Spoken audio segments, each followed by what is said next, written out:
Hitantsika moa zegny fa efa misy hilany ny resaka Covid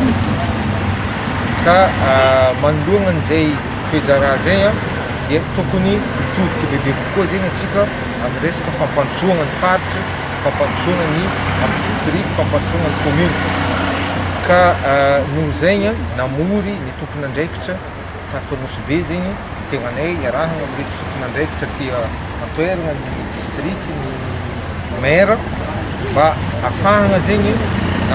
hagnamafy ny andraikitra izay sahaniny tompon'andraikitra isan-tsokajiny